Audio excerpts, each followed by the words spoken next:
Yes BP news daily ಎಕ್ಸ್‌ಪ್ರೆಸ್‌ಗೆ ಸ್ವಾಗತ.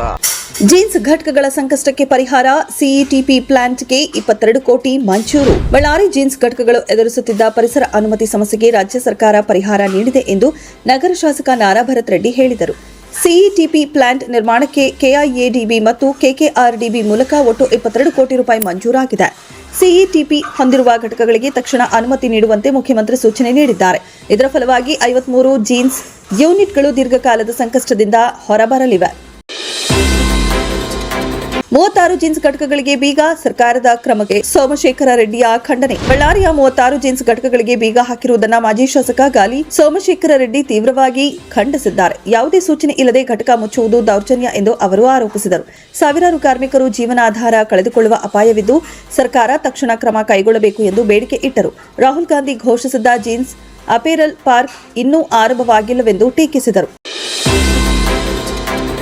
November 26ರಂದು Bengaluru ಚಲೋ ಭೂಮಿ ವಸತಿ ಹಕ್ಕಿಗಾಗಿ ರಾಜ್ಯವ್ಯಾಪಿ ಹೋರಾಟ. ಬಡವರಿಗೆ ಭೂಮಿ ಮತ್ತು ವಸತಿ ಹಕ್ಕು ಖಚಿತಪಡಿಸಲು ನವೆಂಬರ್ 26ರಂದು ಬೆಂಗಳೂರು ಚಲೋ ಹೋರಾಟ ನಡೆಯಲಿದೆ ಎಂದು ಹೋರಾಟ ಸಮಿತಿ ಅಧ್ಯಕ್ಷ ಕರಿಯಪ್ಪ ಗುಡಿಮನಿ ಹೇಳಿದರು. ಅಲೆಸಿದ್ದು ಸಾಕು, ಬಡವರಿಗೆ ಭೂಮಿ ಮಂಜೂರಾತಿ ಆಗಲೇಬೇಕು ಎಂದು ಅವರು ಒತ್ತಾಯಿಸಿದರು. ಒನ್ ಟೈಮ್ ಸೆಟಲ್ಮೆಂಟ್ ನೀತಿ ಜಾರಿಗೆ ತರಬೇಕೆಂದು ರಾಜ್ಯ ಸರ್ಕಾರಕ್ಕೆ ಬೇಡಿಕೆ ಇಟ್ಟರು. ಬಾಯಲ್ಲಿ ಬಡವರ ಪರ, ಮನದಲ್ಲಿ ಬಲಾಢ್ಯರ ಪರ ಎಂದು ಅವರು ಸರ್ಕಾರಗಳನ್ನು ಟೀಕಿಸಿದರು. ಮೂಳೆ ಕೀಲು ಸಮಸ್ಯೆಗಳ ಏರಿಕೆ, ಜಾಗೃತಿ ಅಗತ್ಯವಿದೆ. ಡಾಕ್ಟರ್ ಸಮರ್ಥ್ ಆರ್ಯ. ಭಾರತದಲ್ಲಿ ಮೂಳೆ ಕೀಲು ರೋಗಿಗಳು ವೇಗವಾಗಿ ಹೆಚ್ಚುತ್ತಿರುವುದರಿಂದ ಜಾಗೃತಿ ಅವಶ್ಯಕ ಎಂದು ಮಣಿಪಾಲ್ ಆಸ್ಪತ್ರೆಯ ಶಸ್ತ್ರಚಿಕಿತ್ಸಕ ಡಾಕ್ಟರ್ ಸಮರ್ಥ್ ಆರ್ಯ ಹೇಳಿದರು. 35-45 ವಯಸ್ಸಿನಲ್ಲಿಯೂ ಕೀಲು ಸಮಸ್ಯೆ ಸಾಮಾನ್ಯವಾಗಿದೆ. ಎಐ ಆಧಾರಿತ ಸಿಟಿ ಎಂಆರ್ಐ ತಂತ್ರಜ್ಞಾನದಿಂದ ಸೂಕ್ಷ್ಮ ಸಮಸ್ಯೆಗಳ ಪತ್ತೆ ಸುಲಭವಾಗಿದೆ ಎಂದು ತಿಳಿಸಿದರು. ರೋಬೋಟಿಕ್ ಶಸ್ತ್ರಚಿಕಿತ್ಸೆ ನೋವು ಮತ್ತು ಗುಣಮುಖವಾದಿಗಳನ್ನು ಕಡಿಮೆ ಮಾಡುತ್ತದೆ ಎಂದು ವಿವರಿಸಿದರು. ಸಹಕಾರಿ ಸಂಘಗಳು ಬಲಿಷ್ಠವಾದರೆ ರೈತರಿಗೆ ಲಾಭ. ಶಾಸಕ ಬಿಎಂ ನಾಗರಾಜ್.